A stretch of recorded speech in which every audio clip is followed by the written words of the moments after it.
사람이 살아가면서 용서할 수 없는 것을 용서하고 사랑할 수 없는 것을 사랑하고 기뻐할 수 없는 일에도 기뻐한다. 이건 인간으로서는 도저히 불가능한 일이죠. 이렇게 불가능한 일을 하나님은 우리에게 엄히 명령하셔요. 얘야, 너 용서할 수 없는 거 용서하거라.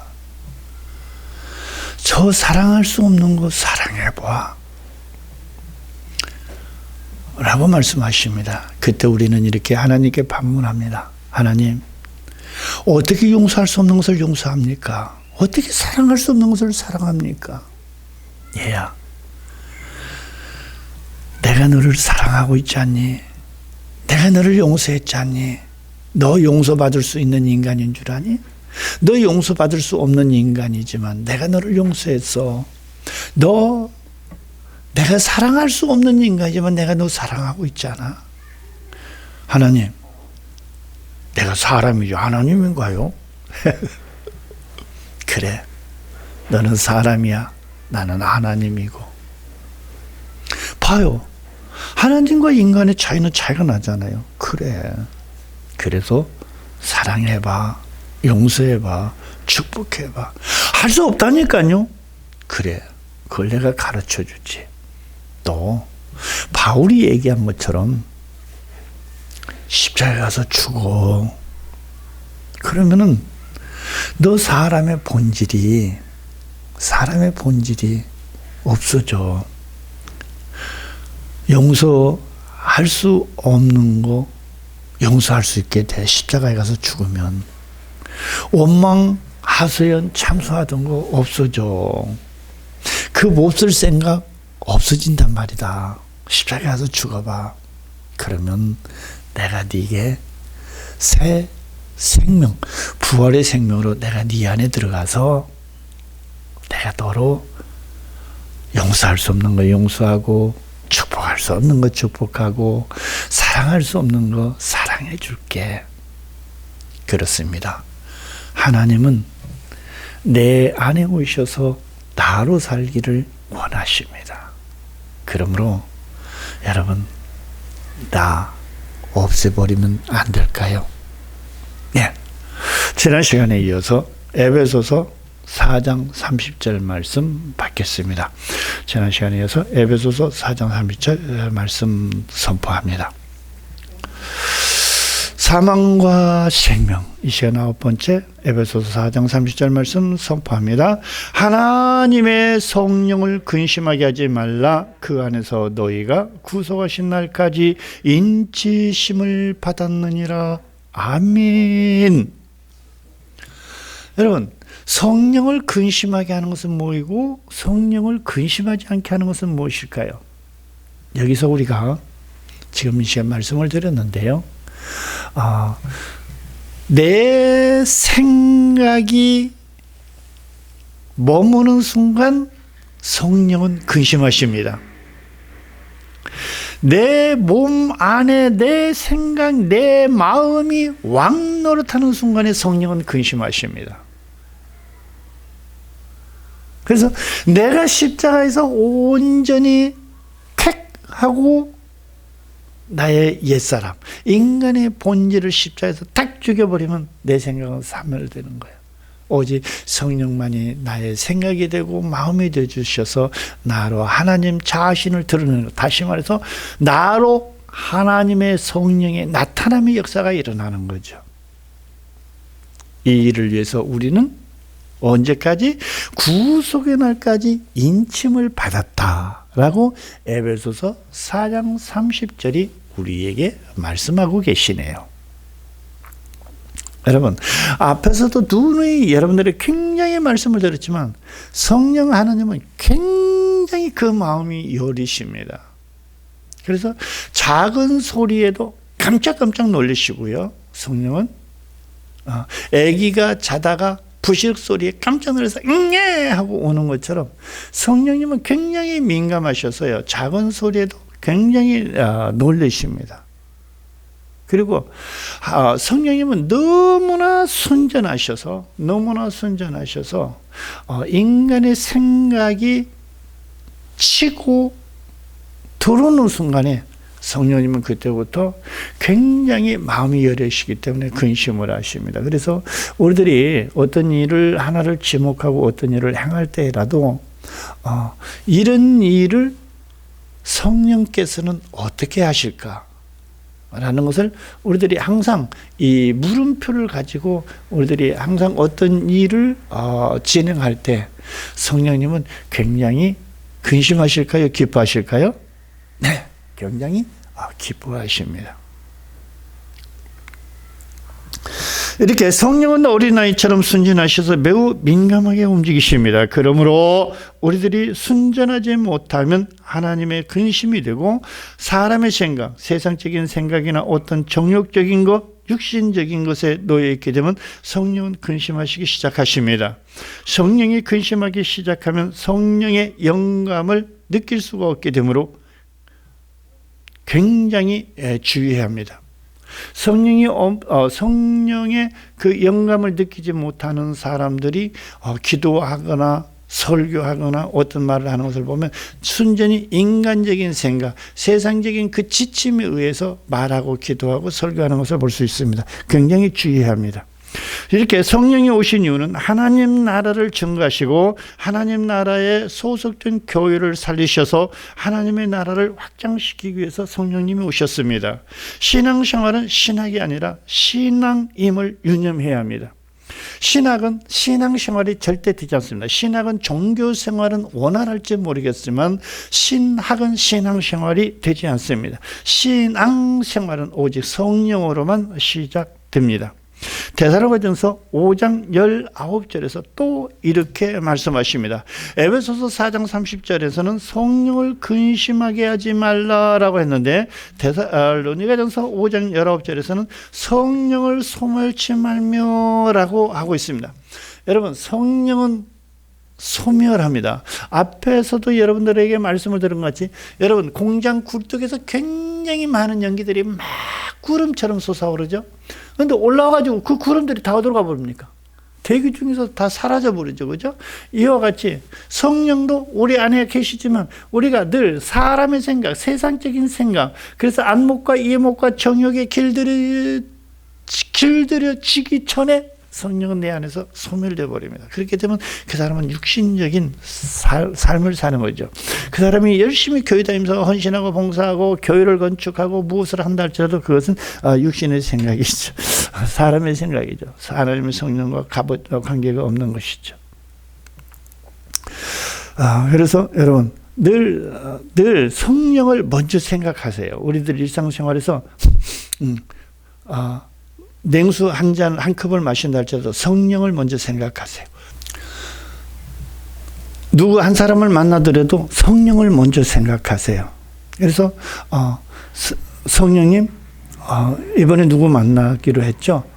또 누구 상담하기로 했죠? 누군가 무엇을 제시해 주기로 했죠? 성령님, 이렇게 성령님께 여쭙고 성령님의 도움받아서 그 현장에 나가면 성령님께서 말할 것을 생각나게 하고 어떤 일을 할 수 있는 일을 하나님께서 나로 나타내 주십니다. 이것이 신자의 삶이요 신앙생활이라고 할 수 있는 것입니다. 내 생각으로 무엇인가를 말하고 하는 것이 아니고요. 내 생각으로 내가 무엇인가 할 때에는 그건 아직 중생하지 못한 그 한 사람의 종교인의 행위일 뿐입니다. 그러나 그리스도인은 어떻게 된다고요? 늘 성령님을 앞세웁니다.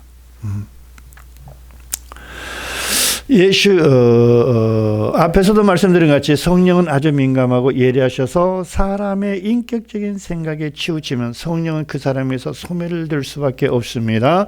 성령이 없는 사람은 항상 기도를 해도 인간적인 기도, 세상적인 기도, 교회도 인간 중심적인 교회로 변질되다 보면 신앙이 신학적인 종교생활로 멈춰버린다는 거 여러분 꼭 기억하시고 우리 교회는 어떤 교회인가 여러분들 이 말씀에 비추어서 여러분들이 한번 여러분들이 섬기는 교회를 점검해 볼 필요가 있습니다.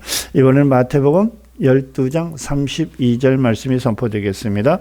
마태복음 12장 32절에 선포됩니다. 자, 또 누구든지 말로 인자를 거역하면 사하심을 얻되 누구든지 말로 성령을 거역하면 이 세상과 오는 세상에서도 사하심을 얻지 못하리라. 예수님의 말씀은 고역을 해도 예수님의 말씀은 고역을 해도 사함을 얻을 수 있으나 성령께서 하시는 일을 거역하면 이 세상이나 다음 세상에서도 사함을 얻지 못한다라고 하십니다. 여러분 잘 들으세요. 예수님도 보혜사 하나님이시고 성령님도 보혜사 하나님이십니다. 그럼에도 불구하고 자기한테는 어떤 일에 어떤 뜻에 거역할지라도 성령님한테는 거역하지 말라고 예수님께서 친히 우리들에게 말씀하셨습니다. 예수님 자신은 거역해도 성령님은 거역하지 말라는 것입니다. 성령님의 뜻에 거역하면 영의 세계에서도 사함을 받을 수 없다는 실로 오금이 저리는, 뭐가 저리는? 오금이 저리는 이 말씀을 여러분들은 흘려버리지 말기를 바랍니다. 그런데 성령께서 하시는 일을 알아야지. 모르잖아. 교회만 몇십 년 다녔지 성령께서 무엇을 하고 안 하고를 모르잖아. 그리고 걸핏하면은 2단 3단 정죄하고 판단하잖아. 이게 성령을 거스리는 행위가 될 수도 있음을 기억하시기 바랍니다. 성령을 거역하는 행위라고 안 했습니다. 성령을 거역하는 행위가 될 수도 있음을 여러분 꼭 기억하시고 정말 두렵고 떨림으로 인지하시기 부탁드립니다. 하나님의 성령은 굉장히 민감하신 분이라고 앞에서 말씀을 드렸습니다. 마치 잠자는 아기처럼 말입니다. 여러분, 성령님 재밌게 들으세요. 인정해 드리세요. 우리 인간들도 그렇잖아요. 서로가 서로를 아껴주고 인정해주면 그 속에서 사랑이 나오지만 인정해주지 아니하면은 어때요? 서로 불신이 거래가 되는 거죠. 예, 그렇습니다. 미워하는 사람이 없어야 하는 것처럼, 그리고 사랑하는 사람만 있어야 하는 것처럼 우리는 성령님을 인격적으로 인정해드리고 사랑해드리고 그러십시오. 성령님 사랑합니다. 고백하세요. 성령님 기뻐하시죠? 성령님 이건 어떻게 해야 되나요? 이렇게 친구에게 애인에게 묻는 것처럼 성령님을 그렇게 대하시기 바랍니다. 성령님 식사해야죠. 성령님 화장실 가야죠. 성령님 자야죠. 성령님 이거 어떻게 해요? 이거 어떻게 해요? 성령님 이거 어떻게 하는지 알려주시옵소서가 아니라 성령님 이거 어떻게 해요? 성령님 이 찌개 맛있는지 간 좀 봐주세요. 이렇게 매사에 성령님을 인격적으로 인정해 드릴 때 여러분 성령님은 기뻐하시고 성령님께서 그 기뻐하실 때 내게 주시는 선물이 있습니다. 우리 사람들도 그렇잖아요. 자기가 기쁘면은 차도 사고 밥도 사고 하는 것 같이 성령님도 범사에 이렇게 우리가 인격적으로 인정해 드리고 감사하며 인정해 드릴 때 성령님은 우리에게 뭘 주실까요? 첫째, 성경을 열어주십니다. 그리고 성령님의 감동을 내가 체험하게 합니다. 성령님 알려주시옵소서, 깨닫게 해주시옵소서가 아니라 그분을 범사에 인격적으로 인정해드리고 감사하며 사랑을 할 때 성령님께서는 내가 알지 못하는 크고 비밀한 일까지도 성령께서는 알게 하시고 그리고 그렇게 하게 해주시는 것입니다. 그래서 성경에 보면은 구하라 주실 것이요라고 그랬어요. 여기서 구하라 주실 것은 뭐 금은 보화를 구하라는 게 아니에요. 너희들이 아늑하게 살 집을 구하라는 게 아니에요.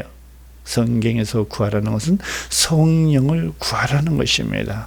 성령을 구하는 거요. 먹고 입고 인간적으로 살 것을 구하는 게 전혀 아니거든요. 주여 구하면 주신다고 하셨사오니 주여 내게 뭐 하나 주시옵소서. 그런 게 전혀 아닙니다. 우리가 구할 것은 성령을 구하는 것인데, 성령도 구한다 해서 성령이 주어지는 게 아니에요.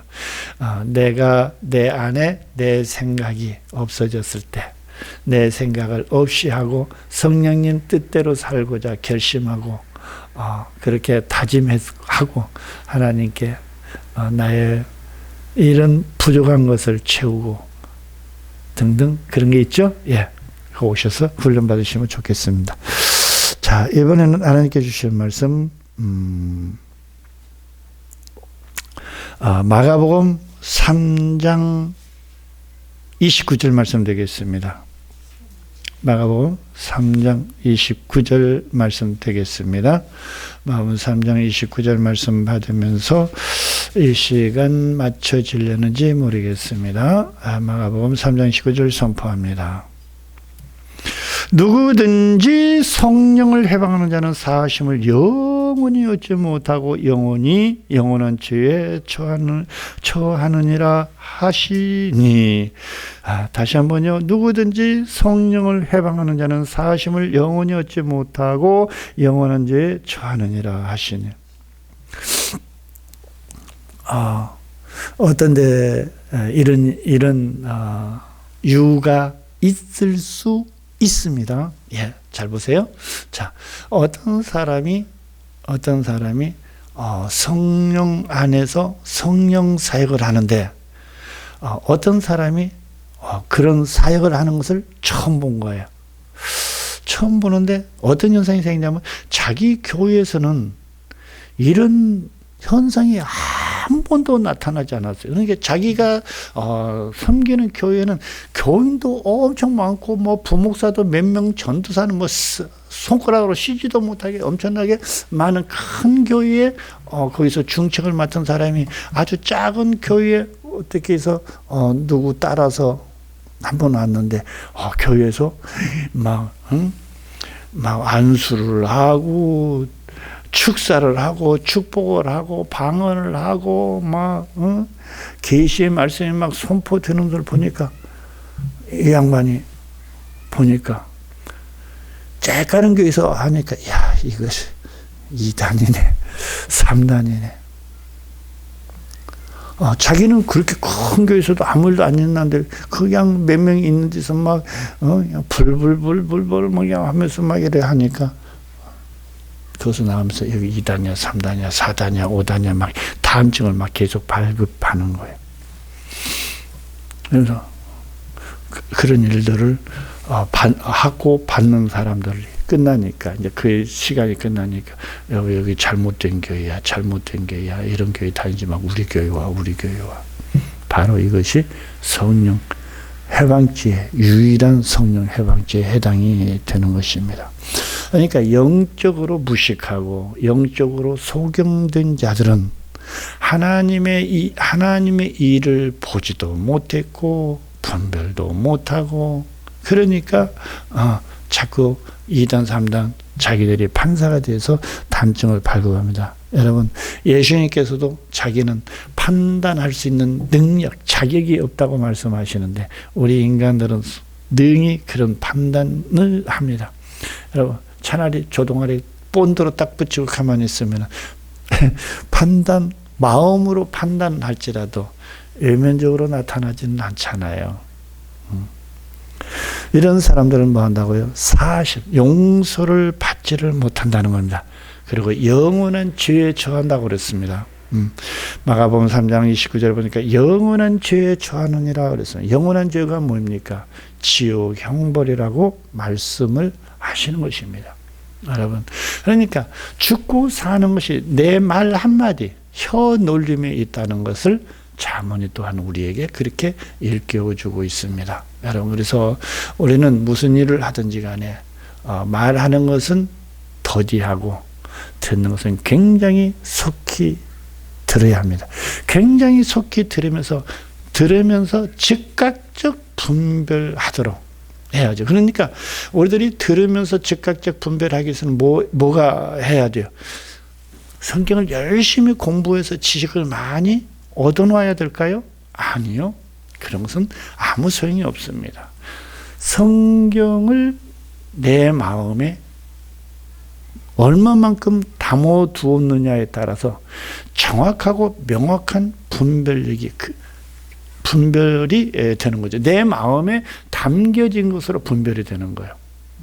내 마음에 없는 것으로 분별은 전혀 되지 않습니다. 내 마음에 얼마만큼 담아두느냐에 따라서 그 담아준 것이 바로 능력으로 나타나서 즉각적 분별이 되고 즉각적 그 분별에 따라서 즉각적 판단이 되는 거죠.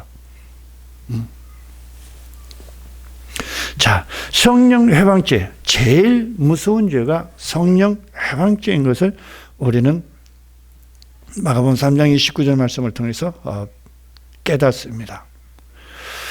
성령이 하시는 일을 똑바로 분별하지 못하고 판단하는 말에 대해서 우리들이 굉장히 주의해야 합니다. 특히 지금 말씀드린 것처럼 2단, 3단 찾는 일은 전혀 우리 인간들의 몫이 아니기 때문에 생각해서도 해서도 안 될 것입니다. 2단, 3단 판단하는 일은 예수님도 할 수 없는 판단이고 예수님께서 말씀하시길 오직 아버지 한 분만이 하실 수 있는 일이라고 말씀하신 것을 우리들이 마음에 담아두어야 합니다. 하나님은 그 누구에게든지 재판장 자리를 주지 않았습니다. 아버지 하나님은 아들 예수에게도 재판하는 그 판권을 주지를 않았습니다. 그러므로 우리 인간들은 함부로 판단하는 일이 없어야 할 것입니다. 설사 그가 2단, 3단이라 할지라도 우리는 판단하는 일이 없어야 하고 영적인 일에 대하여 함부로 판단하거나 정죄하는 일은 다시 한번 말씀드리거니와 절대 없어야 한다는 것을 여러분들에게 말씀을 드리면서 오늘 이 시간 여기서 마치도록 하겠습니다. 다음에 이 말씀이 이어지기를 기대하면서 오늘 여기서 마칩니다.